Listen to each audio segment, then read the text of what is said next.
Hello, good morning, students. Please subscribe the channel, drop a like, share, and comment. Today's transcription number 433 of Sir Kailash Chandra's volume number 20 on the speed of 100 words per minute.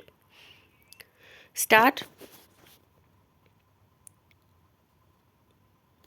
Madam, I should like to refer to some of the votes on this bill, particularly vote number 50 regarding the Ministry of Home Affairs.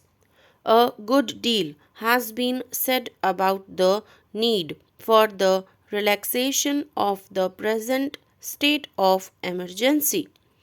I would not be one of those who would like to weaken the defense effort of the government, and I think that the time has come, in view of our experience of the proclamation of the emergency, for us to think in terms of amending the Constitution, increasing the powers of the Union government in respect of the control of the economic life of this country.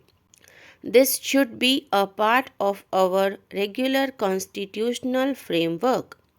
What I should like to see is the incorporation of a large number of provisions of the Defense of India Act in the constitutional powers which the Union government enjoys at present, particularly those powers relating to the economic life of the community.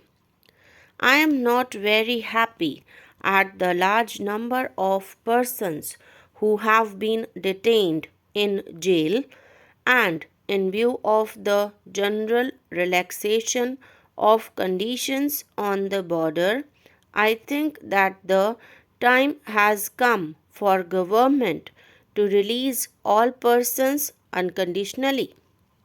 At present, by-elections are being held in various states, and it means that the Election Commission as well as the Government of India have come to accept the position that the conditions are so far improved that the ordinary democratic processes can function.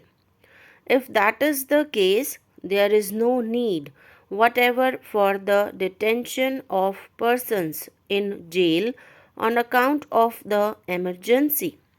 What I should like to recommend to the government is that, barring the provisions that they have in respect of the control of the economic life of the community, they should allow normal conditions to return.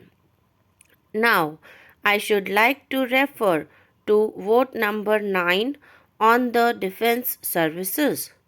I believe it is generally known to this House and the country that recruitment to the army has not been satisfactory, and that a large number of young persons have not come forward to offer themselves for recruitment.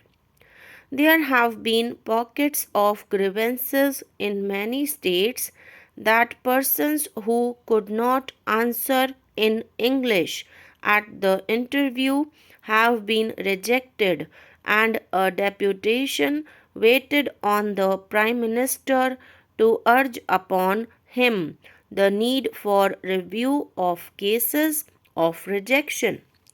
In view of the fact that Hindi has become the official language of this country since 1965, I think that the time has come for the army authorities to conduct the oral examination, at least in the regional languages of the country, the regional languages recognized by the Constitution, and in English and in Hindi, so that we try to see how far the candidates who offer themselves for oral examination come up to the requirements of the army test.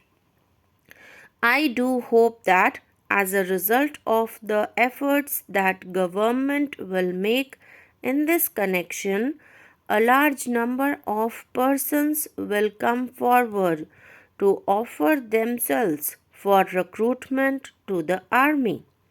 Madam, I should like also to refer in this connection to the feeling that persons who offer themselves for recruitment from among the government servants are uncertain of their future prospects.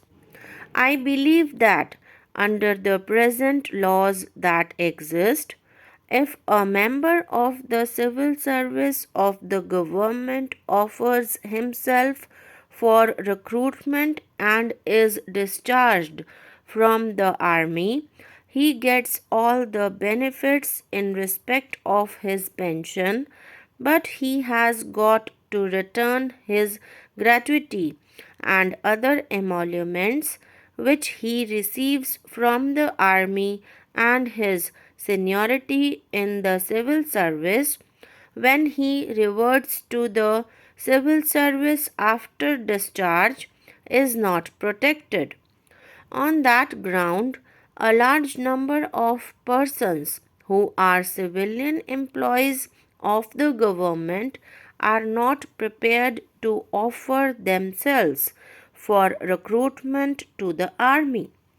Persons who are in the civilian employment of the government, persons who have the necessary administrative experience, can be usefully utilized for the running of the supply corps and the administrative service of the defense ministry. I think that government should waive the present restrictions in respect of civilian employees offering themselves for recruitment to the army and give the civilian personnel the right to seniority on the basis of their army service when they revert to their civilian employment after their discharge from the army. I hope that the defense minister will look into this matter. I would also like to refer to the general feeling of disquiet that is there in this country about defense expenditure. The report of the Defense Ministry does not give adequate information about what is going on in the Defense Ministry. My good friend, who was a member of the old Central Legislative Assembly, will bear me out when I say that under the British government we got more information about the army than we have from our own government. I know that we have got to protect an independent country from external aggression.